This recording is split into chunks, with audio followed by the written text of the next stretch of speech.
Hello नमस्कार, कसे आहात सर्वजण? मस्त मजेत ना? तर चला, नवीन एका व्हिडिओमध्ये मी आपल्या सगळ्यांचं अगदी मनापासून स्वागत करते। आणि आज सकाळी सकाळी ताक करायचं होतं बघा। इथे मी ताक करून घेतले आणि लोणी पण किती छान आले। तर लोणी ज्या दिवशी मी ताक करते ना, म्हणजे आता जास्त होत नाही करायचं, पण मी ताक केले की पहिला अगोदर लोणी वगैरे असायचं, तर लोणीचा केक खूप छान होतो, तर मी तो करायची। तर आज म्हटलं बरेच दिवस झाला आता केला नाही आणि तो आता केक करूया।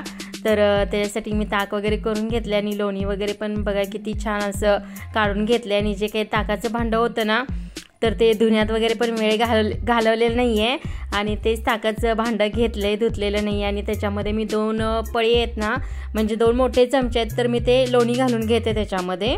तर इथं जे लोणी आहे ना, ते धुवून नाही घेतले तरी चालेल, कारण आपण ताकामध्ये दही वगैरे यूज करतो कधी कधी, थोडंसं आंबटपणा लागतोच। तर त्याच्यासाठी मी तर लोणी पण म्हणजे धुवून घेतलेलं नाही आणि ताकाचं जे काही भांडं होतं ना, तर ते सुद्धा धुवून घेतलेलं नाही आहे, चालू शकतं ते। तर मी तर 2 पळी आहेत ते लोणी घेतलेलं आहे आणि एक मेजरमेंट कप आहे ना, मेजरमेंटचा कप आहे, त्यांनी 1 कप साखर घेतलेली आहे आणि थोडीशी वरती घेतलेली आहे, म्हणजे 1.25 कप साखर होत असेल। तर लोणी आणि साखर आहे, तर ते मिक्सरला अगोदर आपल्याला चांगलं फेटून घ्यायचं आहे। आणि त्याच्यामध्ये जे कोमट दूध आहे ना, तर जास्त कडक पण करायचं नाही आहे, कोमट दूध घालून आपल्याला थोडंसं इसेन्स घालून हेही चांगलं मिक्सरला चांगलं फेटून घ्यायचं आहे।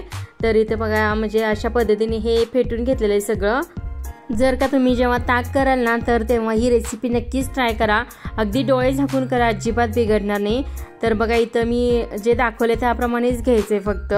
आणि जे मेजरमेंटचा कप आहे ना, तर त्या कपाने 2 कप मैदा घेतलेला इथं मी, म्हणजे जास्त कोणतीही गोष्ट भीत केलं ना, तर वाटतं की चुकेल, पण डायरेक्ट करायला घेतलं तर अजिबात चुकणार नाही। तर इथं 2 कप आहेत तो मैदा घेतलेला आहे। तर इथं चहापत्तीमध्ये जो छोटा चमचा असतो ना, तर तो घेतलेला आहे मी, त्या प्रकारचा, जास्त मोठा नाही आहे। तर त्यांनी 1 चमचा बेकिंग सोडा घेतलेला आहे आणि 2 चमचा ही बेकिंग पावडर घ्यायची आपल्याला आणि तेही मैद्यामध्येच टाकून अगदी चांगलं व्यवस्थित चाळून घ्यायचं आहे। म्हणजे जेवढा तुम्ही मैदा चाळाल ना, तेवढा केक तुमचा असा जास्त फुलणार आहे। तर मी तर 1 पाटी घेतली बघा, पाटीमध्येच केकचे बॅटर आता मी चांगलं मिक्स करणार आहे। तर पाटीमध्येच इथं मैदा घेतलेला आणि 3-4 वेळा आपल्याला चांगलं चाळून घ्यायचं आहे, म्हणजे 4-5 वेळा तरी ते चाळून घ्या तुम्ही, अगदी जेवढा मैदा मोकळा होईल ना, तर तेवढा केक आपला फुलतो। तर मी इथं पाटीमध्येच असं छानपैकी चाळून घेते बघा। तर आता आपल्या इथं बेकिंग पावडर, बेकिंग सोडा आणि मैदा हे चांगलं मिक्स झालेलं आहे, अगदी चांगलं भरपूर वेळा चाळून घेतलेलं आहे आणि चांगलं मिक्स करून घेतलेलं आहे। आणि त्याच्यामध्ये जे आपण मिक्सरला लोणी, साखर प्लस इसेन्स आणि दूध हे चांगलं फेटून घेतलं होतं ना, तर ते या पाटीमध्येच मी असं घालून घेतलेलं आहे। बघत घालायचं, कारण एकदम सगळं ओतायचं नाही, कारण हे कमी जास्त पातळ पण होऊ शकतं। तर बघतच आपल्याला ह्याच्यामध्ये ते जे बॅटर तयार केलेलं आहे ना, तर ते घालून घ्यायचं आहे, म्हणजे दूध आणि लोणी, साखर आणि इसेन्सचं।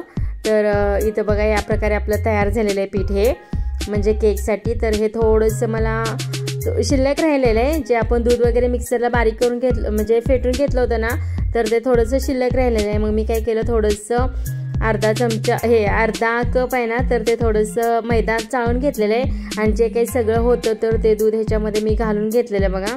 तर काय होईल, कसं होईल, एवढं शिल्लक राहिले ते काय करू, मग हे शिल्लक राहिले ते काय करू, असं करत बसलं ना, तर ती रेसिपी बरोबर चुकते। तर थोडंसं आपल्या ह्याच्यानी करून घ्यायचं ते मिक्स, आपल्याला जसं पाहिजे तसं। तर मैदा मी त्याच्यामध्ये चाळून घेतला, म्हणजे थोडासा होता, अर्धा कप आहे ना, तर तो मैदा घातला, परत ते सगळं त्याच्यामध्ये घातलं आणि चाळून घेतलं। तर अगदी व्यवस्थित असं हे बॅटर तयार झालेलं आहे बघा आपलं आता केकसाठी।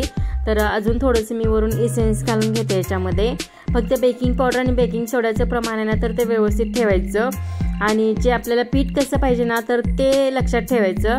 तर अशा पद्धतीने हे करून घेतलेलं आहे। आणि जे टूटी फुटी वगैरे होते ना, तर त्यालासुद्धा मी थोडासा मैदा लावून घेतलेला आहे, कारण मैदा लावलं ना, तर ते एकाच जागेला बसत नाही, तर म्हणजे टूटी फुटी घातलेला केकमध्ये सगळीकडे पसरला जातात व्यवस्थित, म्हणजे ज्या ठिकाणी पडलेत तर त्या ठिकाणी राहतात, जर मैदा आपण त्याला लावून घेतला तर अशा पद्धतीने हे आपलं केकचं आता बॅटर झालेलं आहे। आणि हे आहे स्लाइस केक ब्रेडचं भांडं आहे, तर मी त्याला थोडंसं तेल लावून घेतले, तेल लावून थोडंसं गव्हाचं पीठ आहे ना, तर ते लावून घेतलेलं आहे त्याला।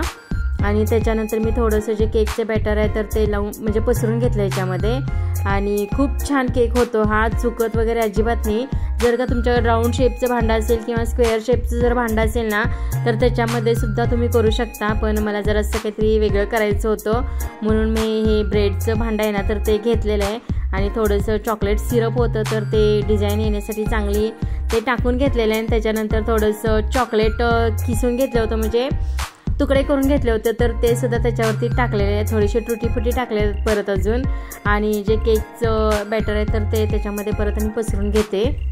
तर केकचे हे परफेक्ट प्रमाण आहे आणि गोड वगैरे ते अगदी व्यवस्थित झालेला, म्हणजे तसं बारीक साखर करून घ्या वगैरे असं काही म्हणजे करायचा तापच नाही. अगदी केक केलेला आहे, म्हणजे ज्या दिवशी ताक केलेलं असतं तर तेच भांडं घ्यायचं, त्याच्यामध्ये लोणी घालायचं, त्याच्यामध्ये साखर घालायची, त्याच्यामध्ये दूध घालायचं, इसेन्स घालायचं, फक्त मिक्सरला बारीक करून म्हणजे फेटून घ्यायचं आणि लगेचच जे काय मैदा वगैरे आहे तर ते चाळून घेऊन लगेच ते मिक्स करून करायचं केक. हा एकदम भारी होतो. तर तुम्ही अशा पद्धतीचा केक कधी केला आहे का तर ते सुद्धा नक्कीच कमेंट करून सांगा. आणि जर का केला नसेल ना तर एकदा करून पहाच तुम्ही, एकदम भारी होतो. तर मी हे सगळं सेट करून ओव्हनला ठेवलं आहे. जर का तुमच्याकडे ओव्हन नसेल ना तर गॅसवरती सुद्धा केलं तरी चालेल. मग मला पण असं वाटलं की भरपूर बॅटर झालं आहे म्हणून मी 2 भांड्याला थोडंसं स्क्वेअर भांडं होतं तर त्यालासुद्धा लावून घेतलेलं आहे, कारण शिल्लक राहिलेलं कप केक करू की अजून काय करू असं वाटत होतं. मग त्याच्यासाठी राहू दे म्हटलं. आता कप केक म्हटलं की परत आणि सगळं कप वगैरे शोधत बसा म्हणून ते काही केलेलं नाही. अगदी छोटं भांडं होतं, जे अर्धा किलोचं जे भांडं असतं ना केकसाठी तर ते घेतलेलं आहे. त्याच्यामध्ये जे काही शिल्लक राहिलं होतं ते केकचं बॅटर तर ते घालून घेतलेलं आहे आणि थोडंसं चॉकलेट सिरप आहे तर ते सुद्धा टाकून घेतलेलं आहे. थोडीशी डिझाईन केलेली आहे आणि जे काही शिल्लक राहिलं होतं जे ड्रायफ्रूट्स थोडी टुटी फुटी वगैरे तर ते सुद्धा त्याच्यामध्ये घालून घेतलेले आहे. चॉकलेट घातलेले आहे भरपूर. तर एकदम मस्त असा केक होणार आहे. जर का तुम्हाला चॉकलेट वगैरे जर घालायचं नसेल ना तर नुसता प्लेन जरी केला ना तरीसुद्धा खूप छान होतो. तर एक आहे तो मी पातेल्यामध्ये घातलेला आणि एक आहे तो ह्याच्यामध्ये घातलं आहे ओव्हनमध्ये. आणि जे काही शिल्लक राहिलेलं लोणी होतं ना तर ते चांगलं धुवून वगैरे घेतलं आहे अगदी व्यवस्थित. आता तर त्याचं तूप वगैरे करून घेणार आहे. तर बघा लोणी पण भरपूर निघाले, अगदी 10-15 दिवसाची शाई असेल. तर इथं लोणी वगैरे म्हणजे कडवायला ठेवलेलं आहे, पाणी गरम करायला ठेवलेलं आहे, गॅसवरती केक ठेवलेला आहे. म्हणजे जी काही भांडी असतं ना पसारा तर ते गरम पाण्याने लोणीची भांडी वगैरे छान निघतात ताकाची वगैरे. तर गरम पाणी वगैरे असं करून घेतलं आहे आणि ते छानपैकी असे आपले लगेचच केक एक अर्ध्या तासामध्येच कंप्लीट झाले असतील, म्हणजे तयार झाले असतील. आणि इथं बघा किती छान असा फुगून आलेला आहे बघा. आणि ते काही केक म्हणजे करपलेला नाही आहे, जे काही थोडंसं चॉकलेट टाकलेलं ना भरपूर तर ते थोडंसं मेल्ट झाल्याने काळपट कलर आला आहे. केक करपलेला नाही आहे पण छान लागतो अशा प्रकारे. जास्त ब्राऊन असेल ना थोडासा कडक असेल ना तर छान लागतो. आणि पातेल्यामधला सुद्धा बघा किती छान आणि सॉफ्ट तयार झालेला आहे केक.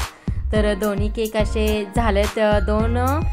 2 कप मैद्यामध्येच एवढे केक आपले छान झालेत आणि भरपूर झालेले आहे. तर अशा प्रकारचं केक तुम्ही एकदा नक्कीच ट्राय करा. आणि जे काही आपण भांडं ग्रीस करतो ना तेव्हा फक्त तेल आणि थोडंसं गव्हाचे पीठ लावलं तरी चालतंय, म्हणजे काय बटर पेपर वगैरे पण लावायची गरज नाही आहे. तर इथं किती छान असं डिमोल्ड झालेत बघा केक आणि अजिबात असं चिकटलेला वगैरे नाही आहे. तर छान असे केक तयार झालेत आणि चांगले फुगलेत सुद्धा.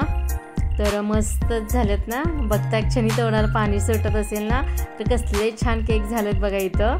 तर इथं दोन्हीसुद्धा केक आपले अजिबात भांड्याला चिकटलेले नाही आहेत, अगदी व्यवस्थित निघालेत आणि मस्त असे चांगले फुगलेले सुद्धा आहेत. आणि जो पातेल्यातला केलता ना तर तो सुद्धा एकदम सॉफ्ट एकदम छान झालेला, ओव्हनपेक्षा सुद्धा पातेल्यामधला खूप छान झालेला.